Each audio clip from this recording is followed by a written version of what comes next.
PPG Prajabatan Gelombang 2. Mata kuliah pemahaman tentang peserta didik dan pembelajarannya topik 3.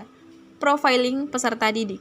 Nama kelompok: Dwi Septi Fitriani, Redi Febrian, Nuri Selvina Sari, Dinda Karunia Putri, Dea Eka Safitri, Tiur Maida, EB Manihuruk.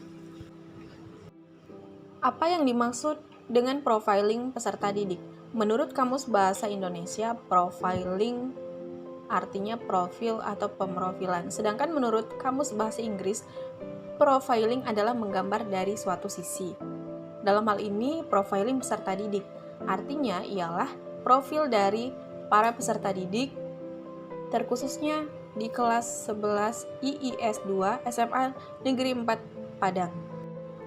Kita mengetahui bahwa setiap peserta didik memiliki karakteristik yang berbeda, kemampuan yang berbeda, keunggulan yang berbeda, kebutuhan yang berbeda, program pembelajaran yang berbeda, serta program pengembangan prioritas setiap individu yang berbeda. Seperti halnya anak-anak dalam keluarga kita, setiap mereka mempunyai keunikan masing-masing dan juga gaya belajar yang berbeda-beda. Nah, jika seorang guru memaksakan satu program pembelajaran untuk semua peserta didik dalam satu kelas, maka jangan terkejut jika tujuan pembelajaran yang telah ditetapkan tidak tercapai secara maksimal. Selanjutnya, tujuan profiling peserta didik. Tujuannya adalah agar suatu program, termasuk kegiatan pembelajaran di kelas, sesuai dengan kebutuhan dan kemampuan peserta didik. Pada bagian ini, sasaran observasi yaitu pada kelas 11 IIS 2 SMA Negeri 4 Padang. Di kelas IIS 2 SMA Negeri 4 Padang didominasi oleh peserta didik laki-laki sebanyak 19 orang dengan persentase 52% dan peserta didik perempuan sebanyak 16 orang dengan persentase 48%. Tinggi badan peserta didik perempuan berkisar antara 155 cm sampai dengan 165 cm, sedangkan tinggi badan peserta didik laki-laki berkisar antara 160 cm sampai dengan 170 cm. Berat badan peserta didik laki-laki berkisar antara 50 kg sampai dengan 70 kg, sedangkan berat badan peserta didik perempuan berkisar antara 40 kg sampai dengan 60 kg. Hasil observasi sosial konteks perkembangan peserta didik kelas 11 IIS 2 SMA Negeri 4 Padang, yaitu pendidikan tertinggi orang tua peserta didik adalah S2 untuk ayah dan S1 untuk ibu, sedangkan pendidikan terendah orang tua peserta didik adalah lulusan SMP, ayah, dan lulusan SD untuk yang ibu, orang tua.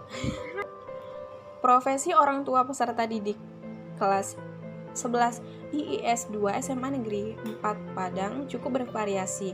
Di antaranya ada yang pegawai negeri sipil, wira swasta, dan ibu rumah tangga. Di kelas 11 IIS 2 SMA Negeri 4 Padang mendominasi beragama Islam dan ada yang beragama Katolik. Adapun komponen yang diperhatikan dalam observasi tersebut yaitu identitas peserta didik, budaya sekolah, budaya kelas, keterlibatan peserta didik, identifikasi kesiapan siswa, perkembangan emosi, perkembangan sosial, perkembangan moral, spiritual, motivasi belajar etnik dan kultural, status sosial, minat belajar, serta gaya belajar. Mengenai hasil observasi, pertama, identitas peserta didik didapatkan dari data yang dihimpun melalui Google Form yang telah dijelaskan sebelumnya. Budaya sekolah sudah mendukung pembelajaran yang optimal dan profil pelajar Pancasila sudah dihidupkan dalam sekolah. Kemudian budaya kelas, kesepakatan kelas oleh guru dan peserta didik. Keterlibatan peserta didik, bahwa peserta didik terlibat aktif selama proses pembelajaran, terlihat ketika menjawab dan memberi pertanyaan. Identifikasi kesiapan siswa yang diamati langsung oleh guru. Kemudian perkembangan emosi, memberikan perhatian dengan stimulus agar peserta didik terlibat aktif oleh guru. Dari perkembangan sosial, untuk membangun atmosfer yang mendukung peserta didik dalam mengembangkan kemampuan sosialisasi oleh guru. Perkembangan moral spiritual, guru sudah berusaha dengan efektif untuk membangun nilai-nilai integritas dan spiritual peserta didik. Demografi peserta didik, lokasi rumah peserta didik masih dalam jangkauan yang dekat sekolah dan bahasa kesehariannya adalah bahasa Minang. Kesimpulan, setelah melakukan observasi karakteristik peserta didik, kelompok saya menyimpulkan bahwa Budaya sekolah dan budaya kelas sudah mendukung kegiatan pembelajaran secara optimal. Selain itu, peserta didik sudah baik dan guru juga selalu memperhatikan perkembangan emosional, sosial, dan moral, serta spiritual. Sekian penjelasan dari kelompok kami ucapkan terima kasih.